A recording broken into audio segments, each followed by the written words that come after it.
Le marché de Pula au petit matin. Cette ville de 60 000 habitants au sud de l'Istrie est symbolique de cette région atypique. Une région croate surnommée la Toscane de l'Adriatique.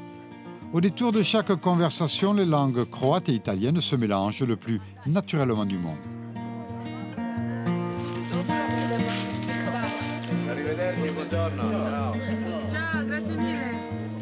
Il ne faut pas oublier que cette région de l'Istrie ne fait partie de la Croatie que depuis la fin de la Seconde Guerre mondiale.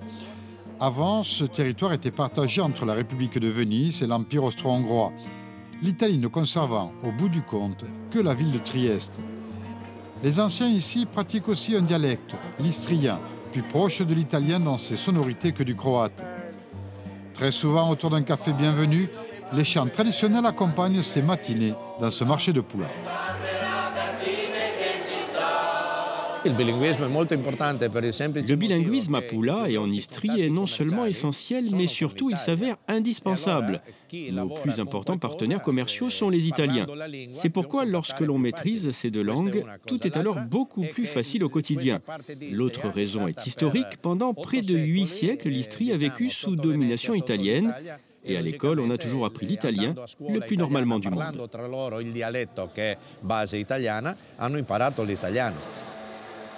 10% de la population en Istrie est d'origine italienne. Dans cette ville de Pula, plus qu'ailleurs, le bilinguisme s'est généralisé. Cette cité vieille de 3 millénaires regorge de vestiges de l'époque romaine. Ces monuments représentent l'une des principales attractions touristiques. Les visiteurs dans ces rues sont logiquement plongés dans une ambiance de dolce vita. À partir de ce constat, les responsables politiques locaux ont toujours privilégié la pratique à parité des deux langues, l'italien et le croate. Depuis toujours, la ville de Pula a vécu avec le bilinguisme. Dès l'école, bien sûr, mais aussi dans tous les aspects de la vie sociale. On le vit le plus naturellement du monde. On ne se pose même plus la question de la pratique des deux langues, italienne et croate. Par exemple, toute notre signalétique se fait dans les deux langues. Le statut de notre ville autorise tous les citoyens à employer aussi bien l'italien que le croate, selon leur convenance. Les services de l'administration chez nous ont l'obligation de répondre dans les deux langues, suivant les différentes demandes. Tous nos documents officiels sont établis en croate, mais aussi en italien. La Voce del Popolo est le seul journal italien diffusé hors de la péninsule. On le trouve en Slovénie et bien sûr en Croatie. Il s'adresse en premier lieu à la communauté italienne sur place. Un bureau décentralisé de ce quotidien fonctionne à Pula, comme pour mieux souligner l'importance et l'influence de la population italienne dans cette ville.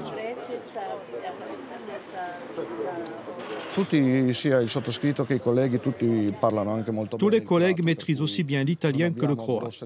Mais quelquefois, dans nos rapports avec l'administration locale, nos amis journalistes croates ont un léger avantage sur nous. Mais pour ce qui est du traitement de l'information sur la communauté italienne, très présente en Istrie, on prend notre revanche, en toute amitié bien sûr.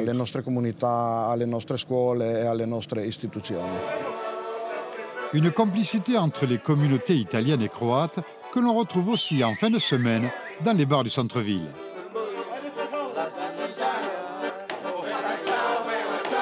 Une dimension sociale qui prend son origine dans leur histoire commune. En Istrie, le mélange entre ces deux populations se caractérise avant tout par un respect mutuel.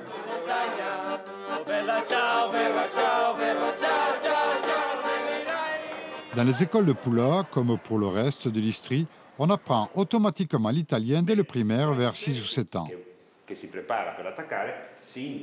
La population d'origine italienne ne parle presque exclusivement que sa langue maternelle et fait rarement l'effort d'apprendre le croate.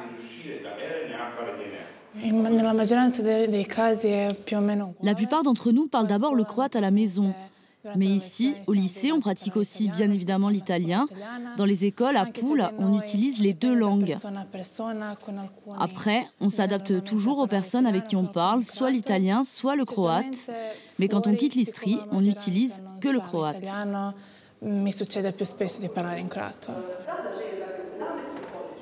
Fondée en 2006, l'université publique de Pula compte aussi un département pour les études dans la langue italienne.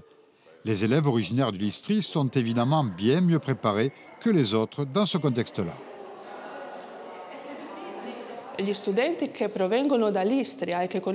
Tous les étudiants de la région d'Istrie, qui maîtrisent aussi bien l'italien que le croate, ont un avantage certain, surtout ceux venus d'autres régions de la Croatie. Comme par exemple ceux qui viennent de la frontière slovène et qui ne pratiquent pas l'italien. Ils ont alors besoin d'une remise à niveau. On voit bien que les étudiants bilingues sont avantagés.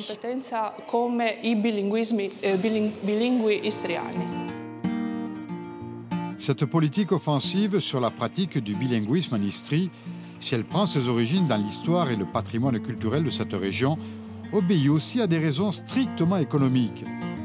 À l'image de la ville côtière de Rovinj, un des plus hauts lieux touristiques de la Croatie. Un charme à nul autre pareil et une population locale qui a su s'adapter face aux enjeux d'une économie touristique très présente.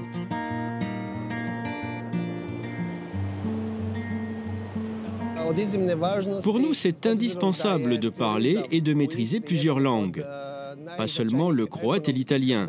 Il ne faut pas oublier que le tourisme est un secteur économique essentiel pour notre pays.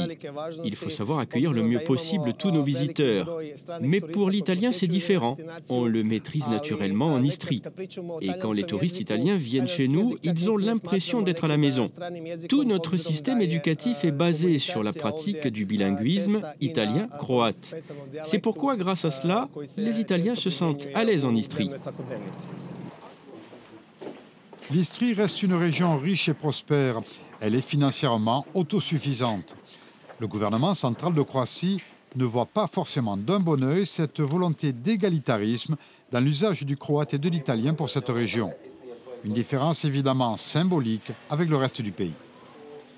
Bien sûr, la ville de Pula, comme l'ensemble de l'Istrie, fonctionne différemment du reste de la Croatie. Nous sommes les seuls à avoir officialisé la pratique du bilinguisme. On ne peut pas oublier notre histoire. C'est notre devoir et notre responsabilité de permettre à tous les citoyens chez nous d'utiliser les deux langues comme ils le souhaitent. En avril 2001, le ministère croate de la Justice a décidé, face aux pétitions nationalistes venues du reste de la Croatie, de suspendre certaines dispositions du statut de la région d'Istrie, notamment des mesures restrictives sur l'usage de la langue italienne dans le domaine public. Pour l'instant, les responsables politiques locaux ne tiennent pas trop compte de ces mesures imposées par Zagreb. L'Istrie entend jouer la carte de la différence par rapport au reste de la Croatie, un atout évident pour le devenir de ce territoire si particulier.